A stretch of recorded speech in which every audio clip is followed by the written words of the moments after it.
पर्यावरण उपजीविका आणि वन हक्क कायदा या कायद्याच्या अनुषंगानं जे आताच सत्र 5वं त्याच्यामध्ये आपण त्यांची मनोगत ऐकली आणि व्यासपीठावर उपस्थित आहे. त्यामध्ये deputy conservator of forest Dhairyashil Patil sir, ज्यांचं भाषण ऐकणं म्हणजे खरं तर एक पर्वणी असते, पण आज कदाचित कमी वेळ मिळाला. त्यांच्या साहित्याचा लेखनाचा आनंद आम्ही घेत असतो. असे आदरणीय पाटणकर सर, कोकणातून खास या ठिकाणी आलेले आहेत ते शैलेश सावंत, SR हिरेमठ सर, ज्यांचं मनोगत ऐकायचं आज राहिलं. त्याचप्रमाणे संयोजक assistant director centre for the study of social inclusion Avinash पाले सर, व्यासपीठासमोर उपस्थित सर्व मान्यवर आणि विद्यार्थी बंधू आणि भगिनी, खरं सांगायचं झालं तर हा कायदा मी वाचला नाही. त्याचं कारण असं आहे की हा कायदा पण अर्धवट मला वाटतो. वनावर हक्क कुणाचा तर फक्त आदिवासीचा म्हटला जातो. माझ्या दृष्टीनं तसं बिलकुल नाही. जन्माला येणाऱ्या प्रत्येक लेकराचा त्या वनावरती हक्क आहे, मग ते शहरात असेल नाहीतर खेड्यात असेल. आणि असं मला वाटायचं कारण विशेषतः कोरोनापासून झालं. कोरोना आला त्याचा मला सगळ्यात जास्त फायदा काय झाला तर विचार करायला खूप चांगला वेळ मिळाला. आणि वाचन केल्यानंतर चिंतन करायचं असतं आणि मग काहीतरी सुचतं, हे पण त्या काळामध्येच लक्षात आलं. म्हणजे कोरोना घरात रुग्ण सापडला, लागण झालेला वगैरे, त्याचं आम्हाला इन्फेक्शन झालं नाही, हे सुदैवाचा झाला असला तरी कोरोनाचा तडाखा घरापर्यंत बसूनही माझ्या दृष्टीनं एक माणूस म्हणून इष्टापत्ती वाटते. त्याच वेळी माझ्या लक्षात आलं की आम्ही आजही अंधश्रद्धा शिकवतो आणि आमचे विद्यार्थी शिकतात. परीक्षा घ्यायची झाली तर मी एक प्रश्न विचारतो, विद्यार्थ्यांनी उत्तर द्यावं. चुकीचं उत्तर कसं देतात आणि चुकीचं उत्तर कसं शिकवलं हे सिद्ध करता येईल. विचारू काय प्रश्न, माणसाच्या मूलभूत गरजा कोणत्या? मूलभूत गरज म्हणजे काय? मूलभूत गरज म्हणजे काय? कोणत्या त्याचं उत्तर दिलं, अन्न वस्त्र निवारा. पण मूलभूत गरज कशाला म्हणायचं?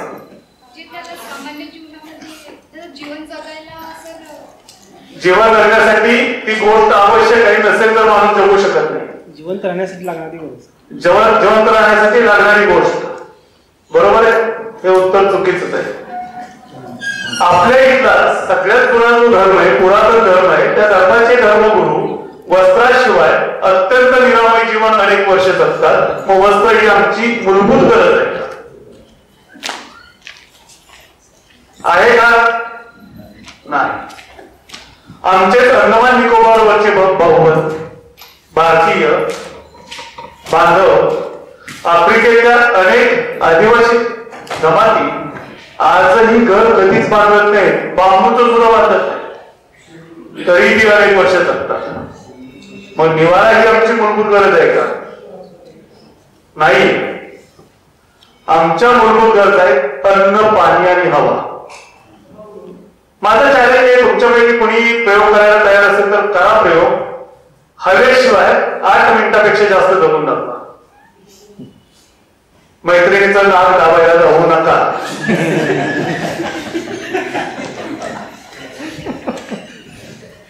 प्रयोग करायचा स्वतःवरच करा, स्वतःचा हात आपोआप बाजूला होतो. जगू शकतो का? पण आजही आम्ही शाळेमध्ये असेल किंवा वरच्या वर्गात सुद्धा हवा ही आमची मूलभूत गरज आहे, कधीच शिकवलेलं नाही. पाण्याशिवाय 8 दिवसापेक्षा, आता कोल्हापुरात आल्हाददायक वातावरण आहे, असं वातावरण असताना सुद्धा पाण्याशिवाय तुम्ही 8 दिवसापेक्षा जास्त काळ राहू नका, नाही राहू शकत. आणि मग अन्नाचा क्रमांक येतो 21 दिवस तुम्ही अन्न न घेता राहिला तरी जगण्याची शक्यता असते. असं असताना सुद्धा आम्ही अन्न हे शिकवलं, कारण अन्न मिळवण्यासाठी कष्ट करावे लागतात, अन्न मिळवण्यासाठी पैसे मोजावे लागतात, दाम मोजावे लागतात. म्हणून अन्नाचं महत्व थोडंफार तरी आमच्या लक्षात आलं आणि ते आम्ही आमच्या विद्यार्थ्यांच्या वरती सांगत राहिलो, बिंबवत राहिलो. म्हणून अन्न ही आमची मूलभूत गरज. पाणी आणि हवा पाणी आम्ही पूर्वीच्या काळामध्ये गावातून वाहणारा जे ओढा असायचा त्या ओढ्याच्या कडेला हात टेकवता येईल असं टेकवायचो आणि बैल पाणी पितो तसं पाणी केलेली आमची पिढी आहे. बरोबर आहे. आज तुम्ही इथल्या नदीचं पाणी पिऊ नका.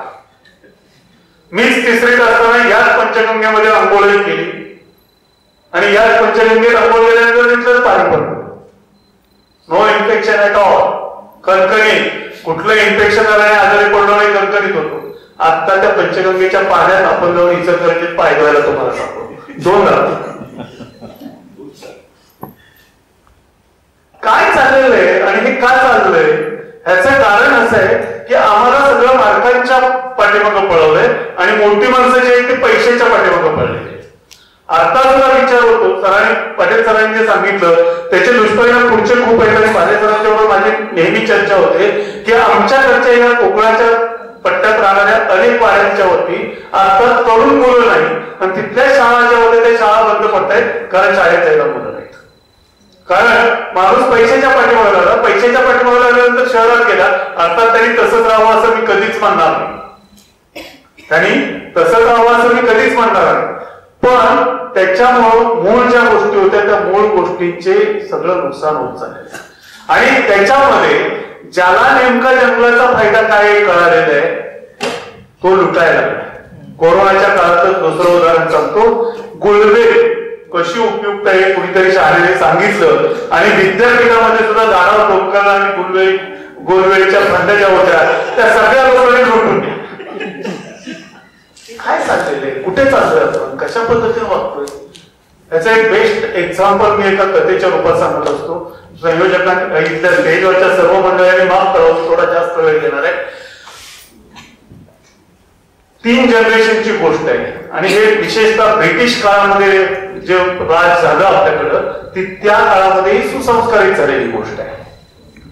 पहिल्या पिढीतली लोक त्याच्यात मी ब्रिटिश काळामध्ये म्हणतो म्हणजे 1948 पूर्वीच्या ह्या पिढ्या त्यातल्या पहिल्या पिढीमध्ये एका गावातले 3 तरुण शेजारच्या गावामध्ये कीर्तन ऐकत जातात. तिथले महाराज अतिशय छान कीर्तन सांगतात. कीर्तन सांगताना ते पुढे म्हणतात की बाबा रे आपल्याला तुला जे काही मिळतंय ते सगळं वरच्याच्या कृपेनं मिळतं, म्हणजे देवाच्या कृपेनं मिळतं. ते सगळं तुझं नसतं तर त्याच्यात एक वाटा समाजाचा असतो. तो समाजाचा वाटा समाजासाठी खर्च करायचा असतो म्हणजेच तो देवाचा वाटा असतो. ज्याला अडचण असेल खरंच त्याचं दुःख असेल त्या दुःखाच्या कारणाच्या निराकरणासाठी त्याची गरज भागवण्यासाठी ते धन वापरायचं असतं. त्यामुळं ते समाजाचा वाटा देवाचा वाटा बाजूला काढायचा असतो. रात्री उशिराने कीर्तन संपतं. हे 3 तरुण त्या कीर्तनाच्या गावातून स्वतःच्या गावाकडे निघतात आणि पायवाट असते. जाताना त्यातल्या एकाच्या पायाला काहीतरी ठेच काढतात. खनखन आवाज येतो. खाली वागतो, उचलल्यानंतर त्या आवाजावरून त्याला कळतं त्याच्यात सोन्याच्या मोहर आहे. उघडतो त्यावेळेस सोनं प्युअर होतं. लगेच तेवढ्या अंधारात सुद्धा चमकतं आणि सोन्याच्या मोहर. दुसरा म्हणतो आपण 3 जण आलोय म्हणून ही मोहराची पिशवी सापडली. हो म्हणतो बरोबर आहे आपण 3घांनी वाटून घ्यायचे. थोडं पुढे गेल्यानंतर तिसरा म्हणतो पण आता आपण कीर्तनात काय ऐकलं याच्यात एक समाजाचा देवाचा वाटा आहे तो काढून बाकीचा वाटा आपण वापरायचा. तो बरोबर आहे आपण काढू. घरापर्यंत येईपर्यंत देवाचा वाटा कसा काढायचा निश्चित नसतं. दारात आल्यानंतर ज्याच्या हातात पिशवी असते तो बायकोला हात मारतो. बाहेर येतं ती येते. आल्यानंतर तिला म्हणतो तुझी एक बांगडी देतं. त्या दोघांना कळत नाही बांगडी कशाला म्हणतो. ते विचारतात बांगडी कशाला. देवाचा वाटा काढायला. देवाचा वाटा कसा काढायचा म्हणजे आपण 3 बसले मोहरा प्रत्येकाच्या हातात घेतल्या. 3घांनी असं बसल्यानंतर मध्ये ठेवलेल्या बांगडीच्या तिथं त्याने उधळल्या. जेवढ्या आत पडले तेवढ्या समाजासाठी खर्च करायच्या बाहेरच्या 3घांनी वाटवले. पहिलं जनरेशन दुसरं जनरेशन अशीच 3 पोरं कीर्तनाला गेली. कीर्तन ऐकून परत यायला लागली. अशीच पिशवी सापडली. वेशीवर आल्याबरोबर हातात पिशवी असलेल्यानं कोतवाला हात मारले. गावाच्या भोवती एक रिंगण मारून म्हणले. ते म्हणले का अरे आपल्याला देवाचा वाटा करायचा. मग कसा करायचा. अरे म्हणजे सोपं आहे. आपण जाऊ म्हणले आपल्या अंगणात. तिथं आपण 3 जण मोहरा हातात घेऊ त्या वर ओढू. जेवढ्या त्या रिंगणाच्या बाहेर पडतील तेवढ्या देवाच्या आत पडलेल्या सगळ्या. तिसरं जनरेशन आलं असंच घडलं. देवाचा वाटा करायची वेळ आली. पण रिंगण आणायचं काही कुठेच नव्हतं. पहिलं वांगणी नाकलं, दुसरं गावावर होती आपलं, तिसऱ्या वेळेस रिंगण आणायचं नावच नाही घेणार. दारात आल्यानंतर शेवटी तिसरा म्हणला की अरे देवाचा वाटा कसा काढायचा. त्यावेळेस ज्याच्या हातात पिशवी होती तो म्हणला अरे खुळा काय, आपण ठिकाणी मोहरा हातात घ्यायच्या, वर उघडायच्या. देव कुठं असतो? वर असतो. त्याला पाहिजे तेवढे चालून घ्यायचं. ही परिस्थिती आजची आहे आणि ही परिस्थिती आमच्या पिढीमध्ये जास्त रुजलेली, ज्याचे अतिशय वाईट परिणाम तुमच्यापर्यंत येणार आहे. मी जास्त अग्रेसिव्हली याच्यावरती मांडणी करत नाही. हे एक शैक्षणिक व्यासपीठ आहे म्हणून मी इथं मोकळेपणाने सगळ्या गोष्टी मांडतोय. आम्ही जो आत्ताच्या घटकेला विकास म्हणतोय, मी दरवर्षी किमान 3 वेळा कोकणामध्ये फिरायला जाणारा माणूस. आता कोकणात मला यावंसं वाटत नाही, त्याचं कारण कोकण सगळं बाद करून टाकलं. त्याच्यातलं मुख्य कारण जे त्या मुख्य कारणाकडे कुणी पोहोचत नाही. खरी कारण कुठले त्याच्यापर्यंत आपण जातच नाहीये. अनेक कारण आहेत. मी 6 वर्षापूर्वी अक्षर भेटच्या दिवाळी अंकामध्ये लिहिलेलं आहे, कोकण पश्चिम घाटात आपलं जे गोव्यापासून गुजरात पर्यंत ज्या सह्याद्रीच्या पर्वतरांगा आहेत, याच्यामध्ये 300 स्पॉट असे आहेत की ज्या ठिकाणची गावं आणि वाड्या वस्त्या ह्या दरड कोसळून डोक्यामध्ये येऊ शकतात. आणि हे सगळं सॅटेलाइट इमेजिंग आणि त्या ठिकाणी चाललेल्या विकास कामावरून मांडणी केली. आमच्यामध्ये कुठल्या आता आपण म्हणतो आपण सजग झालो, आपण बिलकुल सजग झालो नाही. 2 वाक्य महत्वाच्या लोकांची मी सांगतो. स्टीफन हॉकिंग हे नाव तुम्ही ऐकलेलं असेल. स्टीफन हॉकिंग म्हणतात 31 डिसेंबर 2600 पूर्वीच पृथ्वीवरचा शेवटचा माणूस मेलेला असेल. 31 डिसेंबर 2600 पूर्वी म्हणजे अजून किती वर्ष आहेत बघा. आपण काही तोपर्यंत जगत नाही, काळजी करायचं कारण नाही. मी माझ्या लाईफ जे आहे ना ती आयुष करत, आनंद करत, उपभोगत जाणार असं होईल. आणि माझ्यासारखी व्यक्ती ज्या वेळेस अशा पद्धतीचं सायंटिफिक वाचन करतो आणि त्याच्यावरती विचार करायला लागतो, त्यावेळेस माझ्या लक्षात येतं की स्टीफन हॉकिंग यांनी 2600 खूप पुढचं सांगितलं. त्याच्या अगोदरच 100-150 वर्ष पृथ्वीवरचा शेवटचा माणूस मेलेला असेल. कारण अल्बर्ट आइन्स्टाईन या दुसऱ्या मोठ्या शास्त्रज्ञाचं एक वाक्य सांगतो, ज्या वेळेस पृथ्वीवरची शेवटची मधमाशी मरेल त्याच्यानंतर 4 वर्षाच्या पृथ्वीवरची मनुष्यजात नामशेष. 2 मोठे शास्त्रज्ञ आहेत. समाजशास्त्राच्या विद्यार्थ्यांना सुद्धा माहीत असलेली शास्त्रज्ञांची नाव आहे आणि त्यांची वाक्य मी कोट करतो. मी ज्यावेळेस या विद्यापीठामध्ये विद्यार्थी म्हणून आलो 30-35 वर्षापूर्वी, त्यावेळेस इमारतीच्या पुढच्या बाजूला किमान 3-4 आगीमोळाची पोळी लागलेली असायची. ज्यावेळेस मी माझ्या मित्रांच्या बरोबर कमाई शिकाई योजनेत काम करणाऱ्या विद्यार्थ्यांच्या बरोबर सुतारगिरीच्या परिसरामध्ये जायचो, ऊस लावलेला असायचा, भुईमुग लावलेला असायचा, त्यावेळेस अभ्यास करून कंटाळा आला. कारण मी कमाई शिकायचा विद्यार्थी नव्हतो. मित्र काम करायचे, 3 तास काम करणारे, मी झाडाखाली कादंबरी वाचत पडलेलो असायचो. कंटाळा आल्यानंतर असं फिरायचो, तिथल्या कुठल्या तरी झाडाला बसलेलं साधं मधाचं पोळं असायचं, ते मधाचं पोळं हिसका घेऊन काढायचो आणि त्या मधाचा आनंद घ्यायचो. आज मला दुर्दैवानं अशा प्रकारचं एकही मधाचं पोळं या कॅम्पसवर दिसत नाही. हे का होतं? कोण विचार करणार? माणूस एवढ्याच फक्त मनाशी कनेक्टेड आहे असं जर आपण समजत चाललो आणि तशाच पद्धतीने रूट करत चाललो. आणखी एक मी वैज्ञानिक संदर्भ सांगतोय. पृथ्वीचा अक्ष 31 अंशांनी पूर्वेकडे सरकला असं संशोधकांच्या 2016 साली लक्षात आलं. हे का घडलं म्हणून संशोधकांनी अभ्यास करायला सुरुवात केली. त्यावेळेस त्यांच्या लक्षात असं आलं की भारत आणि उत्तर अमेरिकेमध्ये बोरवेलच्या माध्यमातून जे पाणी जमिनीतून उपसलं आणि ज्याचं पुनर्भरण झालं नाही त्याची क्वांटिटी आहे 7180 गिगाटन. 7180 गिगाटन. ह्याचा परिणाम काय झाला? समशीतोष्ण कटिबंधाचा मोठा प्रदेश शीत कटिबंधात आला. उष्ण कटिबंधाचा मोठा प्रदेश हा समशीतोष्ण कटिबंध, समशीतोष्णचा शीत कटिबंधात गेला आणि दुसरीकडे उलट प्रक्रिया घडली. शीत मधला समशीतोष्ण, समशीतोष्ण मधला उष्ण. त्या ठिकाणी जे ठराविक वातावरणामध्ये वाढणारे प्राणी होते, कीटक होते, जीव होते, त्या जीवांच्या वरती अनिष्ट परिणाम झाले. पक्ष्यांचे पंख लांबले गेलेले तर त्यांचा आकार लागला. हे सगळं कोण विचार करणार आणि कधी करणार विचार? माझ्या एकट्याच्या शेताला पिकवण्यासाठी मी बोरवेल घेतलं, त्यातून काही 1000 लिटर पाणी उपसलं म्हणून काय फरक पडणार आहे, असा प्रत्येकाने विचार करून जे उपसलेलं पाणी आहे आणि ज्याचं पुनर्भरण होऊ शकलेलं नाही त्या पाण्याची क्वांटिटी 7180 गिगाटन आहे. सर्वसाधारण माणूस असा विचार करू शकतो की त्याने काय फरक पडणार. पृथ्वीचा आकार एवढा मोठा आहे, पृथ्वीच्या वजनाच्या वस्तुमानाच्या दृष्टीनं 7180 गिगाटन म्हणजे काय फार मोठा आकडा झाला का, असा विचार सहज येऊ शकतो. त्यासाठी मी विज्ञानाचा विद्यार्थी असल्यामुळे पुढचं उदाहरण सांगतो विषय समजून घेण्यासाठी. लहान मुलगा जर भोवरा फिरवत असेल तर तो भोवरा एका लईत फिरत असतो, कारण त्याला बनवणाऱ्यानं त्याचा सेंटर ऑफ मास जो असतो तो बरोबर केंद्राला आणलेला असतो. त्याला छोट्यातली छोटी टिकली जी कपाळावर लावायची असते ती टिकली लावली तर त्या भोवऱ्याच्या वजनाच्या तुलनेमध्ये त्या टिकलीचं वजन किती आहे, नगण्य. आणि परत त्या लहान मुलाला तो भोवरा फिरवायला सांगा तसाच फिरतो का, बघा नाही फिरणार.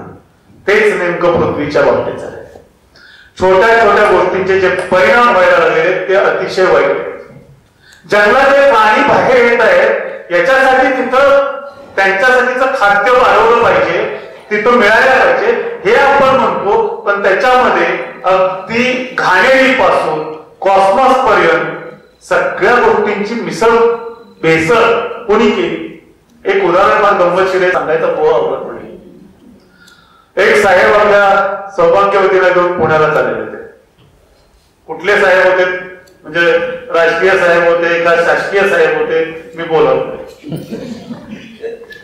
बायकोने तिकडे जाताना बघितलं तर दोन्ही बाजूला कॉस्मॉस चांगलं फुललेलं होतं खेड शिवापासून, शिवापूरपासून पुढे. मग ते साहेब कोल्हापूरला आले आणि कोल्हापूरला आल्यानंतर पुन्हा दाजीपूर अभयारण्य बघायला गेले. तिकडे जाताना त्यांच्या मॅडम होत्यात बरोबर. त्या जाताना म्हणले काय सगळं गवळ वाढले डोके कंच. पुण्याला जाताना कसं बघा बरं, खेड शिवापूर पासून निघाल्यापासून पुण्यापर्यंत दोन्ही बाजूला रंगीबेरंगी फुलं, पिवळी फुलं, बगी फुलं किती छान दिसत होती. तिथं तसली फुलंच नाही. ज्या त्या ठिकाणची लोकॅलिटी असते, तिथले स्पेसिफिक वाहन असतात, त्यांची तिथंच वाढ चांगल्या पद्धतीने होऊ शकते. याचं भान नसणाऱ्या साहेबांनी खालच्या माणसाला हुकूम सोडला, कॉस्मॉसच्या बिया गोळा करा, त्या फुलाच्या बिया गोळा करा आणि इकडे पाठवा. आणि इकडे नंतर परत दुसऱ्या इथल्या कर्मचाऱ्यांच्या मार्फत दोन्ही बाजूला भेटल्या. आता तिथं त्या कॉस्मॉस मध्ये गवतच येत नाही आणि आलं तरी त्याला जनावर खाऊ शकत नाही. काय चाललेलं आहे, काय करतो कुणाला काय करत. 72चा दुष्काळ ज्यावेळेस पडला त्यावेळेस भारतावरती वर्ल्ड बँकेने काही निर्बंध घातले आणि काही झाडं लावण्याची बंधनं फॉरेस्ट डिपार्टमेंट बनवली. त्यांनी काही जाणीवपूर्वक केले नाही. तुम्हाला मी खरंच सांगतो, पाटील साहेबांची बाजू घेऊन बोलतोय असं बिलकुल समजू नका. मी त्यांना वाचन करतोय म्हणून मी हे बोलतोय आणि मी बोललेलं चुकीचं असेल तर तुम्ही अभ्यास करून माझ्या पुढे येऊन सांगा. 72 प्रकारच्या स्पीसीज भारतात लावतात कारण त्या फास्ट वाढतात आणि त्याच्यामुळे इथलं वनक्षेत्र वाढेल वगैरे वगैरे वगैरे. वर्ल्ड बँकेनं तिथल्या तज्ञांनी जे काय असेल ते ज्ञान इकडे टाकलं आणि त्याच्यातून हेतू खूप चांगले होते. ग्लिरिसिडिया फॉर एक्झाम्पल, त्याचं कटिंग वारंवार जर केलं तर माती तिथली सुपीक होते. सुबाबळ जे आहे ती सुबाबळीचं नाव पूर्वीचं कुबाबळ आहे. 1972च्या दुष्काळानंतर खरं तर त्या सुबाबळीच्या बिया ह्या फॉरेस्ट डिपार्टमेंटनं सगळ्याच फॉरेस्ट डिपार्टमेंट पासून सुरुवात झाली असं म्हणणं सुद्धा चुकीचं आहे. जयंत शामराव पाटील म्हणजे पूर्वी आपल्या महाराष्ट्र राज्याचे कृषी मंत्री होते, त्यांचे चिरंजीव, त्यांनी त्याच्या बिया आणलेल्या होत्या पहिल्यांदा आणि उरळी गांधींच्या प्रोजेक्टचे तिथं लावलेले होते. त्याचा प्रसार किती झपाट्याने होतो तुम्ही विद्यापीठात सुद्धा बघत असाल. तर त्या बिया सगळीकडे पसरलेले होते. 72चा दुष्काळ पडल्यानंतर त्यावेळेच्या पंतप्रधान इंदिरा गांधी भारतात आल्या पाहणी करायला. त्या जाता जाता उरळी गांधींच्या दूध प्रकल्पाला भेट द्यायला गेल्या. तिथं त्यांच्याबरोबर नियोजन मंडळाचे सदस्य म्हणून जयंत पाटील साहेब होते, कृषी संशोधक होते. तिथं गेल्यानंतर तिथली जनावरं बघितल्यानंतर इंदिरा गांधी म्हणाल्या की ह्या जनावरांना बघितल्यानंतर कोण म्हणेल की महाराष्ट्रात दुष्काळ पडलाय, काय खाऊ घालताय त्यांना. तर त्यावेळी जयंत पाटील साहेबांनी सांगितलं लोक ह्या झाडाला तर कुबाबळ म्हणतात पण प्रत्यक्षात ती सुबाबळ आहे, जनावरांच्या चाऱ्यासाठी खूप उपयुक्त आहे. हे खाऊ घातलं तर जनावरांचं दूध वाढतं आणि त्याचं क्वालिटी पण सुधारते दुधाची. आणि 15 ऑगस्ट 73चं जर पंतप्रधान इंदिरा गांधींचं भाषण ऐकलं तर त्याच्यामध्ये एक कुबाबळ नाही सुबाबळ आहे असा शब्द वापरायला. मग ते पशु संवर्धनासाठी झाड न लावता आम्ही जंगल असल्यासारखं त्या झाडावर वाढू द्यायला लागलो आणि आता ते आपल्या डोक्यावरती बसलेलं झाड आहे. ग्लिरिसिडियाचं तसंच झालेलं आहे. पॅथोडिया त्या झाडाचा आणखी तशीच बोंब आलं झाड आपल्याकडे. त्याच्यापासून खरंच एखाद्याला शेती करायची असेल तर खूप प्रॉफिटेबल शेती करता येते, त्याच्यात लवकर ग्रोथ होते, त्याचा बुंदा मोठा होतो आणि पॅकिंग साठीचं ते सगळ्यात चांगलं लाकूड आहे. काळे पेढे बनवण्यासाठी चांगलं लाकूड आहे. मात्र आम्ही त्याची ग्रोथ कुठे आणि कशी होऊ देतो. फॉरेन स्पीसीज ज्या आहेत त्या स्पीसीज इथल्या व्हायला खूप वर्ष जावी लागतात. आज आपल्याला काजूकरी खायला खूप आवडते, पण काजूची रोपं कोकणामध्ये 15व्या शतकात पोर्तुगीजाने आणून लावली आणि काजू कसा खायचा असतो हे आपल्याला 1900च्या सुरुवातीला 1920 ते 1933 या काळामध्ये हळूहळू कळायला लागले की काजू खायचा कसा. परदेशी झाड इथं आणून लावल्यानंतर सुद्धा आमच्यामध्ये रुजायला इतकी वर्ष, माणसाला त्या झाडाची ओळख व्हायला इतकी वर्ष जावी लागली. या बाकीच्या स्पीसीज ज्या आहेत त्याला तर बायो कंट्रोलर कुठलेही नसतात, त्याच्यामुळे त्याची वाढ बेफाम होते आणि सगळं नुकसान होतं. ह्या सगळ्यामध्ये जल जंगल जमीन हा जो मूळ भाग आहे त्याच्यातल्या अतिक्रमणाचे काही धोके सांगणार आहे आणि त्याच्यानंतर मी थांबणार आहे. त्याच्यातला पहिला धोका जो झालेला आहे तो आपण विकास करत असताना मनुष्यबळाचा वापर जास्त न करता अवजड यंत्राची जंगल डोंगर पोखरायला सुद्धा जे वापरतोय त्याच्यामुळे लँडस्लाइडच्या घटना मोठ्या प्रमाणात घडत आहेत. सगळ्यात महत्वाचा भाग आपण लक्षात घेतला पाहिजे की जंगल लँडस्लाइड होण्याच्या घटना ज्या होत आहेत डोंगराच्या मध्ये, त्याच्यामध्ये तिथली अवजड यंत्रांचा वापर रस्ते विकासाच्या वेळेस अन्य विकास कामांच्यासाठी म्हणून जो केला जातो त्याच्याऐवजी मनुष्यबळ वापरून तिथलं काम केलं पाहिजे. आजही तुम्ही सर्वे करून बघा किंवा काढा, पहिला जो आपला रस्ता झालेला आहे मुंबई मार्ग त्याच्यावरचं दरडी कोसळण्याचं प्रमाण आणि नवीन रस्त्याचं दरडी कोसळण्याचं प्रमाण, कारण त्याच्यामध्ये असली अवजड यंत्र ज्याच्यामुळं व्हायब्रेशन लांबपर्यंत जाऊन भूभाग अस्थिर होणार नाही, खिडक्या होणार नाही, हे घडलेलं नव्हतं. त्या रस्त्याच्या कडेची जमीन आजही स्टेबल आहे. आपल्याकडचं उदाहरण हे जागतिक पातळीवरती सिद्ध झालेलं आहे. आणि तुम्ही परदेशात जर गेला तर परदेशात तुम्हाला बघायला मिळेल की डोंगर पोखरून असे रस्ते तयार केलेल्याचे प्रकार कमी आहेत. आज उत्तराखंडमध्ये उत्तर प्रदेशमध्ये लँडस्लाइडच्या घटना एवढ्या मोठ्या प्रमाणात घडतात. महाराष्ट्र त्या दृष्टीने खूप सुदैवी म्हणतो. आपल्याकडे हा दगडांचा देश आहे, कणखर खडक असलेला देश आहे, म्हणून या ठिकाणी तरी लँडस्लाइडच्या घटना घडतात. दुसरा पार्ट जो आहे तो जंगलामध्ये शेती करण्याबद्दल किंवा काही पूर्वीच्या ज्या पद्धती होत्या, आदिवासींच्या ज्या पद्धती होत्या त्याच्याबद्दल कुठल्याही प्रकारचा दुराग्रह न ठेवता या कायद्यामध्ये तरतुदी करायला पाहिजे. त्याचं एक उदाहरण मी बेस्ट सांगतो की ज्याचं नाव आज फार चर्चेत नाहीये, पण त्याचा गुजरातशी मध्य प्रदेशशी खूप जवळचा संबंध आहे. अशा व्यक्तीची छोटी कथा सांगतो. अल्बर्ट हॉवर नावाचा एक शास्त्रज्ञ होता. युरियाचा नुकताच शोध लागला आणि सगळीकडे युरिया वापरून शेती करायची पद्धत सुरू झाली.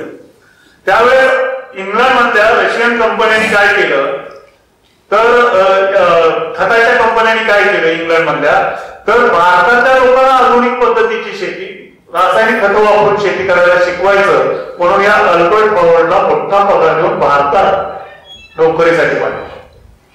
आता इंग्लंड अधिकाऱ्यांची एक सवय होती, ते 4 दिवस 5 दिवस त्यांचं काम करायचे, 2 दिवस भटकंती करायचे. हा भटका पण मध्य प्रदेश मधल्या आदिवासी भागामध्ये फिरत होता आणि फिरत गेल्यानंतर त्याच्याबरोबर एक वाटाड्या होता, एक दुभाषा होता आणि हा अल्बर्ट हॉवर्ड जाताना एका ठिकाणी थांबला तो पुढे पाऊल टाकायला तयार होता. आता काय झालं म्हणून त्या दुभाषाने विचारलं त्याला की व्हॉट इज प्रॉब्लेम. त्यावेळेस अल्बर्ट हॉवर्डला सांगितलं आय गॉट सरप्राईज. म्हणजे कशामुळं, तर मला मी इतका टिपिकल आहार घेतो, मी इतकं चांगल्या पद्धतीचं जेवण करतो, पण माझ्या 6 पॅक दिसत नाही.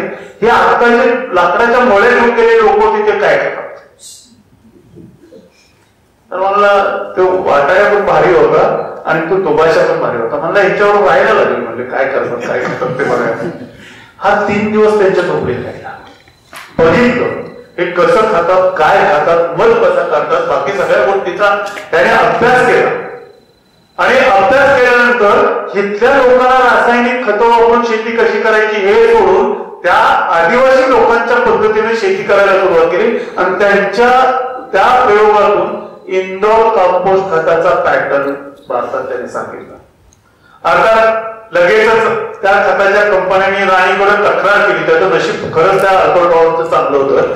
तक्रार केली, अहो याला पाठवले त्याच्यासाठी, हा धंदे काय करतोय बघा, याला लवकर येऊन काढून टाकला. योगायोगाची गोष्ट अशी की व्हिक्टोरिया राणीची त्याची भेट होणार होती. भेटीला जाताना या पट्ट्यानं सेंद्रिय पद्धतीनं पिकवलेल्या आंब्याच्या पेट्या घेतल्या, त्या राणीला भेट दिल्या. तिला ते फळ इतकं आवडलं, तिने त्याला विचारलं कसे पिकवलंय, कशा पद्धतीने त्याचं हार्वेस्टिंग केलं वगैरे सगळं. त्याने सांगितलं. राणीनं बाकीचं काही केलं नाही, त्याला सर ही पदवी दिली. त्यानंतर काही दिवसांनी त्याच्या लक्षात आलं की आपल्याला इथे नोकरी करणं अवघड आहे. त्यानं इंग्लंडचं नागरिकत्व सोडलं, अमेरिकेत गेला. पण इंटरनेटवर सर्च केलं तर पुढचं उत्तर मिळेल. त्याने अँड ऍग्रिकल्चर टेस्टामेंट नावाचं एक पुस्तक लिहिलंय. गुड बुक या, आणि ते पुस्तक अर्पण कुणाला केलंय आणि काय म्हणून केलंय तर माझे ग्रेट प्रोफेसर्स कोण, इंडियन फार्मर्स. Indian farmers. आणि या सगळ्या गोष्टींचा आपण विचार करायला पाहिजे. पुन्हा आपण सेंद्रिय पद्धतीचा विचार करतो, सेंद्रिय पद्धतीने शेती केली पाहिजे. पण सेंद्रिय पद्धतीने शेती करायची म्हणजे कशी करायची? फक्त झाडाचा पाला, कुठल्या झाडाचा पाला कुठेही घातला तर चालतो का? त्या सगळ्या गोष्टींचा बारकाईने विचार करायला पाहिजे. प्रश्न तुम्हाला पडले पाहिजे. पूर्वीचा काय पीक होता? पूर्वीच्या काही शहरात गेल्यानंतर काय सगळं सुटत होतं, तिकडच्या तिकडे नोकरी केली. अरे पण ऑक्सिजन कुठून मिळणार आहे तुम्हाला? त्या जंगलातून मिळणार. त्या जंगलाचं संरक्षण झालं पाहिजे, याची जबाबदारी सगळ्यांच्यावर आहे. हक्क जे आहेत ते हक्क तिथंच राहणारे लोक जे आहेत त्यांच्यासाठी आहे आणि जबाबदारी त्या संगोपनाची जी आहे ती प्रत्येकाची. मागच्या काही दिवसापासून मी एक थोडा वेगळा विचार करून माझ्या पद्धतीनं मी उदाहरणं शोधत असतो आणि सापडलेल्या उदाहरणातली 3-4 उदाहरणं तरुण पिढी पुढे बसलेले त्यांच्यासाठी सांगून मी थांबणार. एक पोलीस कॉन्स्टेबल आहे. पोलीस कॉन्स्टेबलचा पगार किती असेल विचार. त्यानं 40 लाखाचं जवळपास कर्ज घेतलं. किती? 40 लाख. कशासाठी घेतलं असेल? लग्न करायचं म्हणून, घर बांधायला, गाडी घ्यायला, हरियाणामध्ये झाडं लावायला. देवेंद्र सिंग सुरा, तुम्ही गुगलवरती जर सर्च केलं तर हरियाणाचा हा कॉन्स्टेबल असलेला माणूस आहे. त्या माणसानं झाडं लावण्यासाठी 40 लाख रुपयाच्या आसपास कर्ज घेतले आणि फक्त झाडं चांगल्या पद्धतीने लावायचा प्रयत्न केला. सगळे इंडिजिनियस स्पीसीज लावले, सगळे स्थानिक मानाची झाडं लावले. आणि ती का लावले त्याच्यासाठी त्याच्या काही व्हिडिओ युट्यूबवर सुद्धा उपलब्ध आहे. तुमच्या पिढीनं ते वाचायची गरज आहे, ते ऐकायची गरज आहे. कारण तामिळनाडूमध्ये एक कंडक्टर आहे. तामिळनाडूमध्ये कंडक्टर आहे. ह्या कंडक्टरनं झाडं लावायला सुरुवात केली. त्याची गंमत अशी आहे की मला खरं तो गॅलिलिओ पेक्षा हुशार माणूस. तुम्हाला गॅलिलिओची पूर्ण स्टोरी माहिती आहे आणि मी गॅलिलिओचा उल्लेख वारंवार करत असतो. गॅलिलिओला माहित आहे त्याने विशिष्ट पद्धतीची मांडणी केली, खरं बोलायचा प्रयत्न केला, त्याच्यावरती खटला भरला गेला आणि खटला भरून त्याला फाशीची शिक्षा देणार होते. तर त्यांच्या जजच्या पॅनलमध्ये मुख्य न्यायाधीश म्हणून बसलेले होते, ते त्याच्यात चांगले परिचयाचे होते. त्यांनी सांगितलं अरे माफी मागून जरा जीव वाचव. त्यांनी माफी मागितली, बाहेर आले. अर्थात गॅलिलिओ गप्प बसले. जे म्हणायचं होतं ते लिहिलं आणि त्यांच्या एका विद्यार्थ्याबरोबर, सारथी बरोबर ते इटलीच्या बाहेर पाठवलं आणि प्रकाश. पण हा योगानाथन जो आहे तो त्यांच्यापेक्षा हुशार होता. जंगल तोडतायत हे लक्षात आल्यावर त्यांनी ते अवैध जंगलतोड करणाऱ्यांच्या विरुद्ध आंदोलन उभा केलं. आंदोलन उभा केल्यानंतर त्याच्या अंगावर गाडी घालायचा प्रयत्न केला. हे शाळेतही पोहोचलं. किती पोचणार त्यांच्या तुलनेत. पण तो म्हणला हे करून काही उपयोग नाही, तरी माझा जीव घेतील. त्यापेक्षा काय करूया, आपण झाडं लावून शकूया आणि लिहित राहू. त्याने त्या पद्धतीने प्रयत्न केले. आज त्या माणसाने एकट्यानं एक हाती तामिळनाडूमध्ये जवळपास 3 लाखाच्या आसपास झाडं लावले. दरिपल्ली रामय्या हे नाव असंच आहे. तुम्ही बघा याच्यात अनेक लोकांना जाधवबाईंचं नावच आपल्या कानावर वारंवार येतं. पण दरिपल्ली रामय्या हा एक असाच माणूस ऍक्सिडेंट नुकतंच त्यांचं निधन झालं.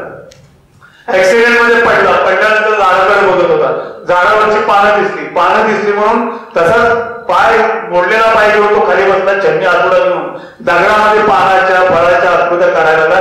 त्याच्यातून त्याला झाडाचं वेळ लागलं आणि झाड मला रामय्या म्हणून त्याची ओळख. आणखी एक नाव तुम्हाला मुलींना सांगितलं पाहिजे आणि लक्षात घ्या, आणि त्या नावाच्या इमेजेस बघा म्हणजे तुम्हाला गंमत लक्षात येईल. सालूमर्दा थिमक्का, वय वर्ष 114च्या आसपास आता असेल, 1911ला जन्म आहे, म्हणजे वय वर्ष 13-14च्या आसपास. ही महिला आजही रस्त्यावरून फिरत असताना शाळकरी मुलीसारखी चालते. तुम्ही इंटरनेटवर सर्च करायचं बघा, बाकीच्या रील्स बघायच्या आजचा दिवस तरी सोडून. आणि मी बोललोय ते खरं का खोटं ते उद्या सांगा, कारण कॅम्पसवर मी भेटणार आहे. पाटणकर सर उद्या भेटतील नाही भेटतील इथं कॅम्पसवर सांगता येत नाही, मी भेटणार आहे, सांगा तुम्ही. तर सालूमर्दा थिमक्का हिला आपल्या समाजातल्या प्रथेनं परंपरेनं अतिशय वाईट पांघरून द्यायचा प्रयत्न केला. तिला मुलबाळ नव्हतं म्हणून कुठल्याही धार्मिक कार्यक्रमात, सामाजिक कार्यक्रमात तिला निमंत्रण दिलं जात नव्हतं. तिचा नवरा म्हणत होता की आपण कुणाला तरी दत्तक घेऊया. तिने नकार दिला. वडाची झाडं लावायला सुरुवात केली आणि वडाची झाडं लावून तिने एक रस्ता वडाच्या झाडाने भरून टाकला. किती उदाहरणं अशी सांगायची की जी अशी वेड्यासारखं काम करणारी आणि निसर्गासाठी काम करणारी, पर्यावरणासाठी काम करणारी अशी आहे. हा कायदा जो आलेला आहे, हा कायदा एक त्याच्यातला भाग आहे. त्या कायद्याच्या तरतुदी प्रशासकीय अधिकारी कायदा तयार करत असताना, नियम तयार करत असताना इतक्या हुशारीने ते तयार करत असतात की ज्याचा लागेल तसा अर्थ लावता आला पाहिजे. आणि म्हणून मी म्हटलं की हा कायदा आहे, त्याच्यावरती मला स्वतःला समाधान नाही. हा कायद्याच्या पुढे जाऊन याच्यावरती प्रत्येक माणसाचा अधिकार आहे. जे टाटा म्हणायचे की नैसर्गिक संसाधनं वापरताना प्रत्येकानं काळजी घेतली पाहिजे. कारण पैसा जरी तुमचा असला, पैसा देऊन तुम्ही विकत घेऊ शकत असला तरी त्याच्यावरती हक्क केवळ सर्व मानवांचा नसून निसर्गातील प्रत्येक घटकाचा आहे. आणि तेच आम्ही मान्य करत नसल्यामुळं पैसा जास्तीत जास्त आपला कसा वाचेल, आपल्याकडेच कसा राहील, याच्यामुळं पंचगंगेतलं पाणी बॉक्साईटच्या खाणीमुळे सुद्धा प्रदूषित होतं. पाण्यामध्ये असणारी पाणी शुद्ध करणारी यंत्रणा आमची पहिल्या 1/3 पर्यंत तरी पाणी स्वच्छ ठेवणारी असायला पाहिजे. ते बॉक्साईट मिश्रित पाणी त्या पंचगंगेत येत असल्यामुळं ती यंत्रणा, नैसर्गिक यंत्रणा सुद्धा आम्ही मारून टाकतो. आणि मग इचलकरंजीतलं पाणी जाईपर्यंत आमचीच पंचगंगेतलं पाणी पाय धुण्याच्या लायकीचं सुद्धा. ह्या सगळ्या गोष्टी खूप गंभीर आहेत.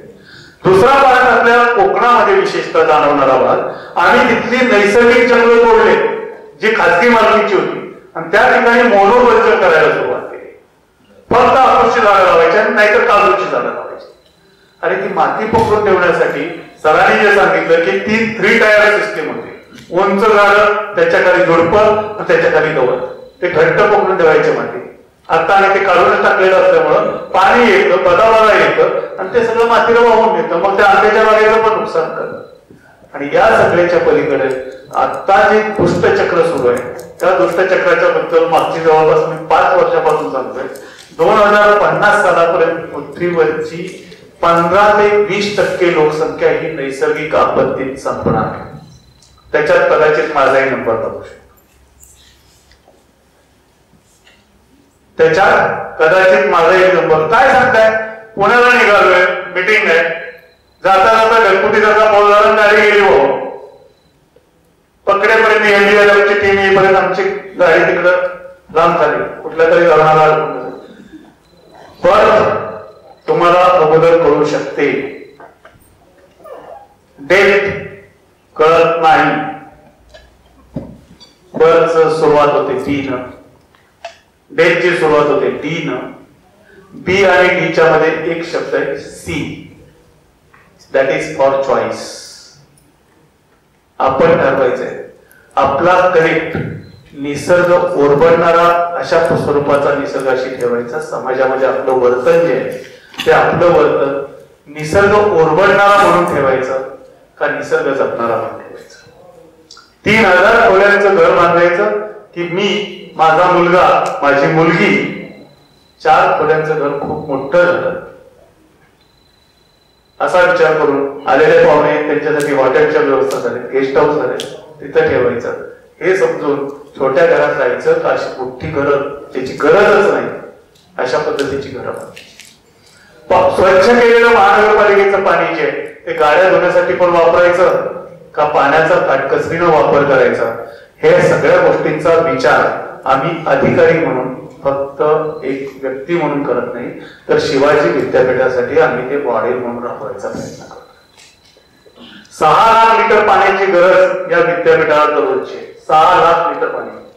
गावाची टाकी साधारणपणे 5,000 वस्तीचं गाव असेल तर 3 लाखाच्या पुढची टाकी नसते. आम्हाला 6 लाख लिटर पाणी लागते. म्हणजे लोकसंख्या आमची कमी असली तरी प्रयोगशाळांसाठी पाणी जास्त प्रमाणात लागतं, बाकीच्या गोष्टीला पाणी लागतात. आणि 6 लाख लिटर पाणी वापरत असताना आम्ही महानगरपालिकेकडून एकही लिटर 12 महिने 24 तास घेत नाही. त्या बाबतीत आम्ही 100% सक्सेसफुल झालोय. आमच्याच कॅम्पसवर रेन वॉटर हार्वेस्टिंगचे एक्सपेरिमेंट राबवून आम्ही विद्यापीठाची पाण्याची पूर्ण गरज आम्ही भागवतो. 853 एकराचा एरिया आहे, मग काय त्याच्यात करायला अवघड आहे, पैसे आहेत विद्यापीठाकडे. पुढचा पार्ट महत्वाचा आहे. या ठिकाणी वापरलेल्या 6 लाख लिटर पाण्यातला एक थेंबही घाण पाणी आम्ही महानगरपालिकेच्या ओढ्यापर्यंत जाऊ नाही. आणि दॅट इज मोस्ट इम्पॉर्टंट. ते महत्वाचं आहे. पाणी तुमचं तुम्ही साठवा, बंगल्याच्या खाली मोठी टाकी घ्या, तिथून पाणी साठवा, पण तुमची वापरलेलं पाणी पुन्हा स्वच्छ पाण्याच्या साठ्यात मिसळणार नाही याची काळजी घ्यायची गरज प्रत्येकाची.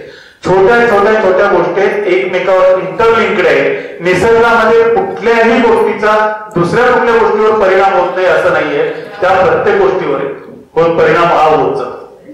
तिसरा पॉईंट महत्वाचा, सोलर एनर्जी वापरायची आणि कन्व्हेन्शनल एनर्जी कमी करायची. याचा भाग म्हणून विद्यापीठाने 750 किलोवॅटचा प्रोजेक्ट कार्यान्वित नुकताच केलाय आणि त्याच्याही अगोदरपासून 180 किलोवॅट कॅम्पसवर इलेक्ट्रिसिटी जनरेट होते. त्याच्या पलीकडचा पार्ट आणि जो महत्वाचा आहे तिथे मी थांबणार आहे की जिथे वनाशी कनेक्ट होतो, विद्यापीठामध्ये असणाऱ्या सगळ्या वनस्पती त्या इथल्या स्थानिकच कशा वाढतील याच्यासाठी विद्यापीठ मागची 10-1 वर्ष प्रयत्न करते. खरं सांगायचं झालं तर माणसानं एखाद्या भूभागावरचा त्याचा वावर थांबवला, हस्तक्षेप पूर्ण थांबवला तर आपोआप सुंदर जंगल तयार होतं. मात्र आम्हाला करमत नाही. जिथं जाऊ नका असं सांगितलेलं असतं तिथं हटकून जायची. पण आपल्या विद्यापीठामध्ये झाडांच्या बाबतीत आम्ही असे खूप प्रयोग केले आणि त्याच्यातून आम्ही झाडं वाढवले आणि झाडं जशी आम्ही इंडिजिनियस झाडांचं प्रमाण वाढवायला लागलोय. 2012 साली आपल्या कॅम्पसवर 115 प्रकारचे पक्षी दिसत होते, त्यांची संख्या आता 135 झाली. फुलपाखरांची 54 प्रकारची दिसत होती, फुलपाखरांची संख्या आमच्या कॅम्पसवर दिसणाऱ्या 74 झाली. सापांची संख्या विचारू नका. मोरांचा आकडा या कॅम्पसवर साधारणपणे पाटील साहेब 1,500 पेक्षा जास्त मोर आहेत आणि आमचं संख्याशास्त्र डिपार्टमेंट त्यांची टूल्स आहेत, त्या टूल्स नुसार दरवर्षी मोजणी करून हा आकडा मारला. Biodiversity rich campus, self reliant for water असा कॅम्पस आणि एक मॉडेल कॅम्पस म्हणून एका गावासारखा डेव्हलप करायचा शिवाजी विद्यापीठ. छत्रपती शिवाजी महाराजांची जी नीती होती सस्टेनेबल डेव्हलपमेंटची त्याच पद्धतीने कार्यरत आहे. आता कसं झालेलं आहे, माणसाची जी कथेत सांगितलेली गोष्ट आहे तशीच परिस्थिती झालेली आहे. जंगल ओरबडणं सुरू आहे. शहरातल्या कुठल्या तरी इंडस्ट्रीला कुठल्या तरी एक निसर्गातला घटक लागतो, तो कळवला जातो, त्याच्याप्रमाणे तिथं ओरबडलं जातं. त्याची प्रोडक्शन आणि त्याची विक्री करून काही दिवसासाठी त्या भागातल्या लोकांना नफा मिळू शकतो. मात्र जर जंगलं व्यवस्थित राहिली तर इथल्या शेतीचं उत्पन्न वाढू शकतं, ग्रामीण भाग सुद्धा राहू शकतो आणि ग्रामीण भागातून होणारा विस्थापन जे आहे, आता आम्ही खेड्यातून आलो, शहरात आलो, आम्ही इथं घर बांधलं, इथंच राहणार, पुन्हा खेड्यात कशाला जातं, 2 एकराची शेती करायला कशाला जायचं. पण तिथं जर पाणी आलं तर मुलग्यापासून उसापर्यंत पिकवून द्यायची ताकद त्या जमिनीमध्ये असते. अशा भागामध्ये लोक आज राहत नाही, तिथून बाहेर पलायन करतात. त्याचं कारण हे. पुढचा शेवटचा सगळ्यात महत्वाचा भाग सांगेल, जल जंगल जमीन याचं संतुलन करत असताना मी इतकी सगळी बडबड करतोय, कोणाला तरी वाटेल माझा विषय बॉटनी किंवा जॉग्राफी वगैरे असेल. मित्र हो, माझा विषय फिजिक्स आहे. जल, जंगल आणि जमीन याचा ज्यावेळेस आपण विचार करतोय, त्यातला सगळ्यात महत्वाचा जीव, पृथ्वीवरच्या जीवसृष्टीतला बेसिक इम्पॉर्टन्स असलेला जीव कुठला असेल तर त्या वनस्पती. ही झाडं असा शब्द वापरत नाही, वनस्पती. आणि वनस्पतींची विविधता ज्या ठिकाणी आहे ते जंगल आहे. आणि त्या जंगलाला आपण जर टिकवलं, सांभाळलं तर पाणी आपोआप टिकतं, माती आपोआप टिकते. आणि माती टिकली की तुम्हाला पाहिजे ते सगळं मिळतं. त्यामुळं या जंगलाला फक्त लाकूड देणारं झाड, मध देणारं झाड, छान फुलं देणारं झाड, किती सुंदर परिसर आहे असं वाटावं, असा बाग असं न मानता निदान आपण स्वतःला जर शिकलेलो समजत असू तर तो आपल्या जगण्यासाठीचा आवश्यक भाग आहे असं समजून त्याची आपण जपणूक करायला शिकलं पाहिजे. त्याच्यावरती जर कोणी घाला घालत असेल तर तो घाला टाळण्यासाठी प्रत्येकाला प्रयत्नशील राहिलं पाहिजे. आणि तसे या विद्यापीठाचे विद्यार्थी बनतील अशी एक नम्र अपेक्षा ठेवतो.